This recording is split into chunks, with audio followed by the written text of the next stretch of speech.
ABC 17 Storm Track Winter Weather Special, supported by these sponsors, starts now. Good evening, and thanks for joining us for the ABC 17 Storm Track Winter Weather Special. I'm ABC 17 Storm Track Chief Meteorologist Sharon Ray. We're now less than a month away from the official start of winter, and we know that mid-Missouri winters can be quite different from year to year. After experiencing a warm, dry winter last year, now we are keeping an eye on the weather pattern for the winter ahead.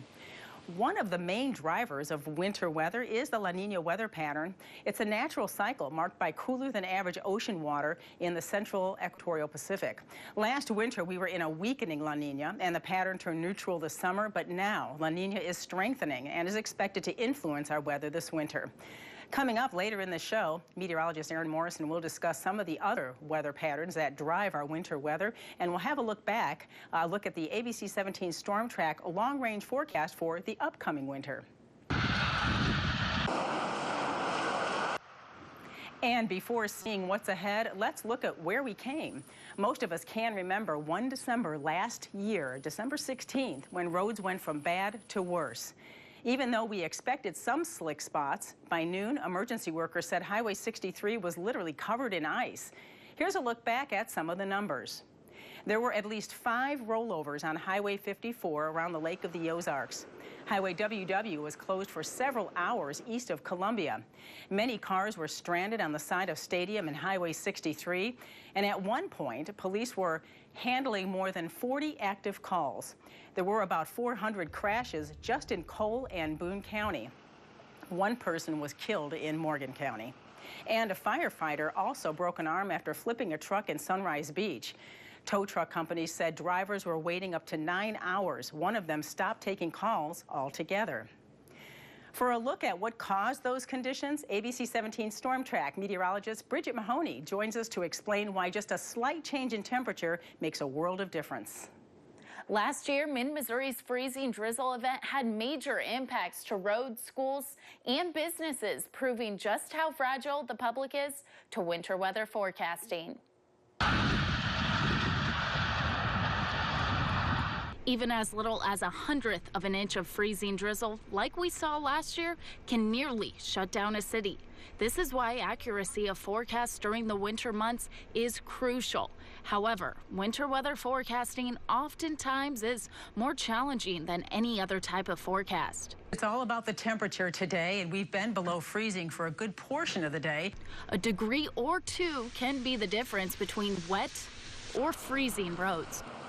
Forecast models leading up to December 16th of last year predicted temperatures to rise above freezing much faster than they actually did. Forecasts showed a front bringing temperatures above freezing by 2 to 3 p.m. in Columbia, but that's not what happened. The freezing line lifted north much slower than models indicated. Temperatures didn't warm to 32 degrees in Columbia until 6 p.m. and stayed there for a while. Any drizzle that fell until 9 p.m. hit the road as ice. It wasn't until 10 that Columbia began to see improvements on the roadways as the temperatures finally rose above freezing. Now you can see there's nothing on Doppler radar showing up because the droplets are very tiny. In addition to the small droplets, a lot of what was occurring was well below the radar beam. Therefore, meteorologists rely heavily on observations when tracking drizzle. This makes it more difficult to communicate with the public on which areas will likely see the major impacts. Due to small temperature changes having large impacts, it's important to stay up to date on air and online throughout the day and night when winter weather hits. But drivers weren't the only ones caught by surprise last December. More than 12 school districts went home early, and others tried to wait until roads improved. We recently talked to Columbia schools after some students didn't get home until 1 in the morning. The district had a long schedule with more than 200 buses. However, ABC 17's Sarah Masler-Donar learned their policies aren't changing because they claim the timing was just unavoidable. It caught everyone off guard. That was the initial challenge, and then, working backwards from there. During last December's unexpected ice storm, Columbia Public Schools officials spent hours coordinating bus routes, staying late into the night with students waiting for parent pickups, and keeping in constant contact with community partners like MoDOT. I think we all would agree that it was a long night, but ultimately we were able to get all of our students home. An early dismissal wasn't in the cards that day. The timing of the storm meant drivers couldn't be ready in time. Plus, the district says it tries to avoid them because they present additional safety concerns. While we're worried about obviously road conditions and getting kids home safely, the worst outcome would be for them to arrive at home and be locked out of the house. Looking back, officials say there's nothing they could have done differently. You know what we would have changed? We would have changed that we would have known that that forecast was going to happen, you know, that the storm was going to take place. But for things it can plan for, the district is prepared, usually making decisions early in the school day to avoid issues. It also relies heavily on its messaging system to communicate with families about how winter weather will affect their child's school day. The most important thing is to make sure that you have up-to-date contact information with your child's school. As you just saw, many drivers got stuck for hours with no one there to turn to. And if you end up in similar circumstances tonight, ABC 17's Jordana Marie walks us through a few essential steps just in case it happens to you. Winter in mid-Missouri can be hard on your car, so I want to talk to you about a few things to make it easier on your vehicle and you as the winter gets started here in mid-Missouri. First thing, if you don't have any de-icer, you want to have a scraper at the very least. It's going to make your mornings a lot easier when you wake up and there's frost covering all of the windows on your car. The next thing you want to look for is the tires. Whether you have all-season tires or winter tires, you want to make sure there's enough tread on there so that you're good to go when the roads get icy and slick. And finally, some things that you want to make sure you have in your vehicle: a blanket if you get stranded somewhere for a long time. You want to be able to stay warm in your car. Also, jumper cables if your battery dies while you're waiting to get rescued. A road map, because all of our cell phones seem to die when you need it most, and it's always a good idea when that GPS is not available. And finally, a road flare or flashlight if you ever get stranded at night. In Columbia, Jordana Marie, ABC 17 News.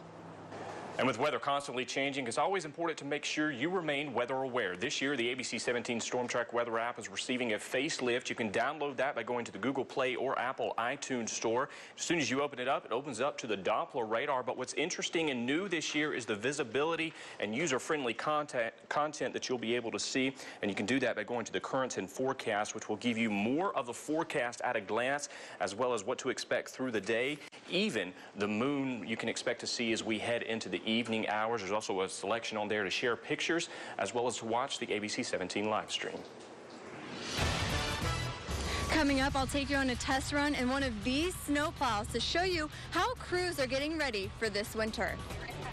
If you were to take a cross-section of the atmosphere, such as this, you'll find two different temperature layers. And coming up, if you want to know how we get sleet instead of snow or vice versa, we'll show you how different weather conditions are formed. Stay tuned.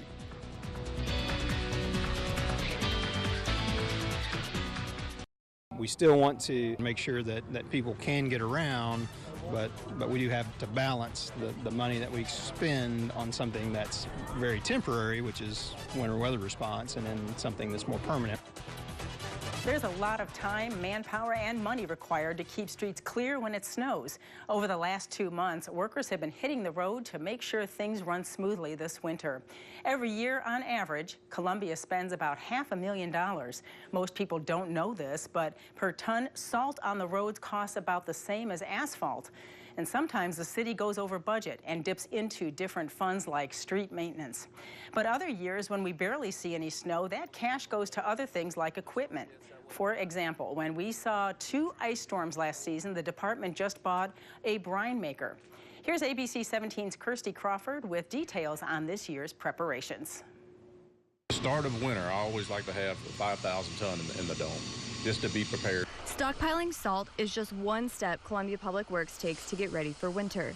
Drivers, veterans, and new hires have to get the snow trucks ready, then test run their routes. Winter weather training includes learning how to maneuver with the plow on the truck, what their winter weather shifts will be, 12 hours long, and learn whatever obstacles they may have on their routes, such as speed bumps or islands. I asked if any protocols have changed because of the issues during last year's surprise ice storm. Thomas says no, because they were prepared as much as they could have been. I had crews here, and we were ready to respond. I mean, the biggest thing was everybody else was out on the roadway, and we just couldn't get where we needed to be. In ice or snowstorms, Thomas and his crew say everyone is safer if they stay off the roads. Don't travel unless it is absolutely necessary.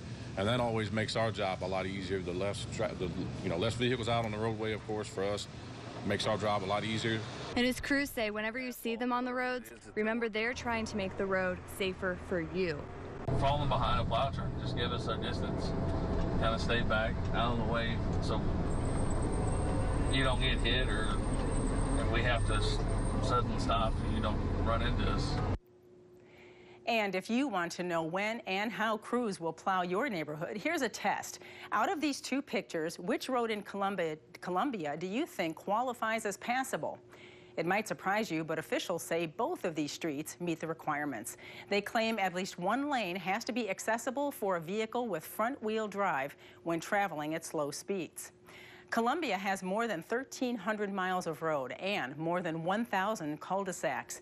Over 1/3 of that is considered a priority route. It covers everything you see marked in red. That means when it snows more than 2 inches, everyone has to move their cars off these routes. It ensures people can reach places like hospitals, schools, fire stations, and grocery stores. Now, back in 2014, the fines for not moving your car jumped from $15 to $100 on top of towing and storage.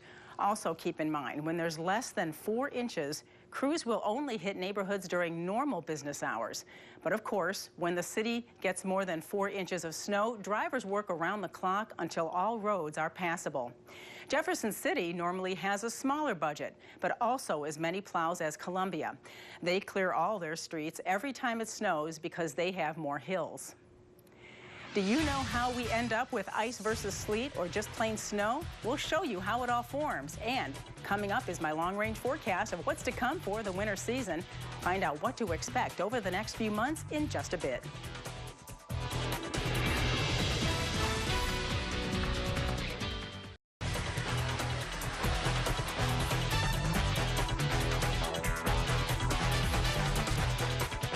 Most Mid-Missourians usually associate winter with snow, but we face all kinds of conditions throughout the season. ABC 17 Storm Track meteorologist Caitlin Harvey is here to break down the different types of precipitation and how they form. Which type of precipitation that falls in the winter months really depends on differing temperature layers throughout the atmosphere. So if you were to take a cross-section of the atmosphere, such as this, you'll find 2 different temperature layers. First, you have a layer of cold air, which is at or below 32 degrees or freezing, and a layer of warm air, which is above freezing. So all precipitation this time of year starts as snow in the upper atmosphere, but depending on the depth of the layer of warm air, it impacts how it falls on the surface. So with rain, we'll start as snow in the surface, but as it passes through a warm layer of air all the way down to the surface, it doesn't have a chance to refreeze. You can expect cold rain. Now, freezing rain, however, starts as snow, melts, falling as rain, but reaches a layer of cold air directly above the surface. So when it hits, it refreezes, and that's what you have, freezing rain. Sleet, on the other hand, starts as snow, melts into a water droplet, but you can see it passes through a larger column of cold air, refreezing into a ice pellet, and as it hits the ground, it does fall as sleet. Now, snow falls as snow the entire time, doesn't have any chance to refreeze. So those are the different types of winter precipitation you can expect to see in mid-Missouri this winter. Unfortunately, winter in mid-Missouri can bring anything from dry, warm conditions like last year to some of the snowiest and coldest ever recorded, similar to what we saw several years ago. However, you might be surprised to find out fluctuations in the atmosphere can make or break the winter season. Winter brings joy to many, from the first snowfall to gathering around the fireplace with family on cold nights. Cold nights that can vary from year to year, which makes forecasting the winter a challenge. A lot goes into deciding a winter forecast, and just how cold it can get depends on significant drivers in the atmosphere. To fully understand a winter pattern, one must look at how the atmosphere operates and how it can contribute to what type of winter Missouri will see. The two most well-known phenomena that occur are the infamous El Nino and twin sister La Nina in the tropical Pacific. But those are long-term drivers of weather, and while they do impact our weather, there are other drivers in the atmosphere. Another well-known term that recently became popularized during the 2014 winter is polar vortex. It's a zone of frigid air that encircles both poles of the Earth.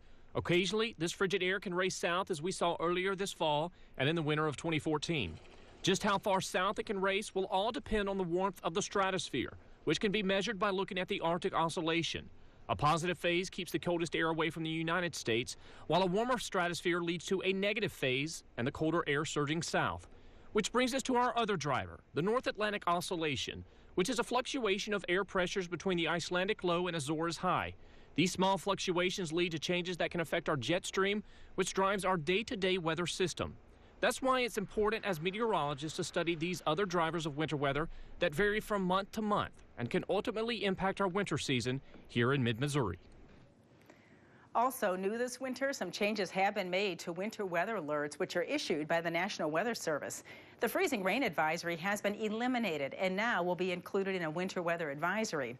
So a winter weather advisory will be issued for any of the following: 1 to 5 inches of snowfall, depending on when the snow will fall and the temperatures, and light freezing rain accumulations of less than 1/4 inch, sleet accumulations of less than 1/2 inch, or a combination of winter precipitation, which will produce hazardous conditions. And a blizzard watch has been eliminated and will now be included in a winter storm watch. I'm tracking some changes for this winter season compared to last year. Coming up, I'll show you my long-range winter forecast. Find out what we're expecting and why.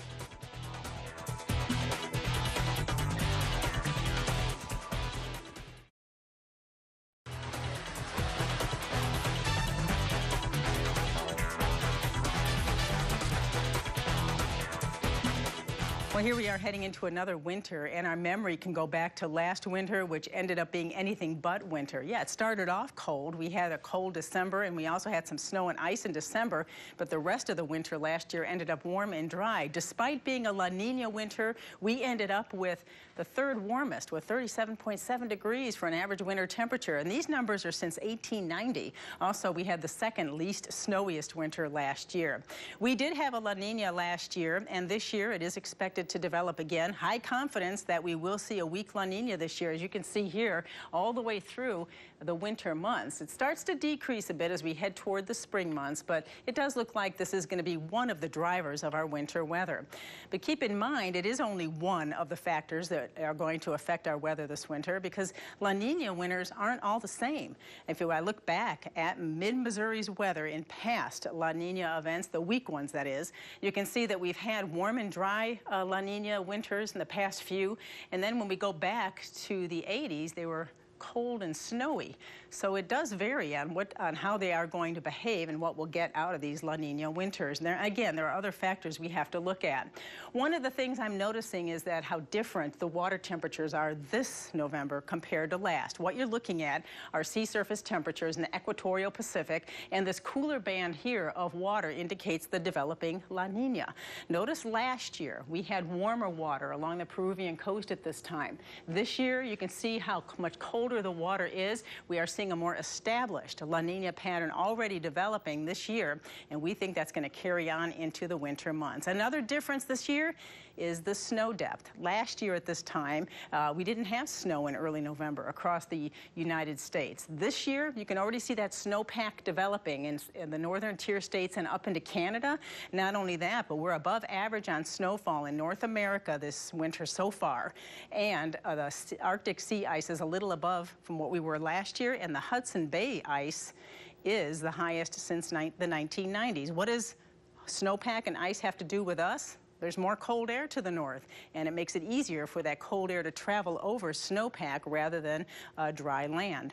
So we have a better chance of getting that cold this winter, and we think that because of that La Nina becoming more established, we're going to see a more typical La Nina jet stream this year, and we will be influenced by that polar jet more often. That puts us in mid-Missouri in a battle zone between the very cold air to the north and the warmer air to the south, meaning our weather is going to be highly variable here with a better chance of ice to the south in the Ozarks. The higher the normal snowfall amounts are expected to the north of us, but we are going to see some snow here in mid-Missouri. How much do we expect?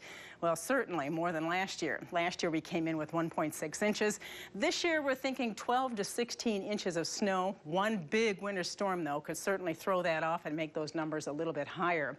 And looking at temperatures, we're going to be cooler this year, but still just a little bit above average. Last year we came in at 37.7. We expect this year 33. But one thing I want to point out is we are going to notice the cold a lot more this winter because we will see several Arctic intrusions. Other forecast highlights, not only will we see the Arctic air, but we'll also see noteworthy warm-ups in between, and the potential for a winter storm this year is there with 1 to 2 ice events. We're expecting some busy weather months ahead, but your ABC 17 Storm Track weather team is here to make sure you stay safe and enjoy the winter months. Make sure you follow us on air, online, and with our new weather app. And you can also find us on Twitter and Facebook to keep up with the latest weather updates, conditions, and forecasts anytime. And if you missed any part of tonight's winter weather special, you can find the full video on our website, abc17news.com. Thanks for watching and have a good night. You've been watching the ABC 17 Storm Track Winter Weather Special, supported by these sponsors.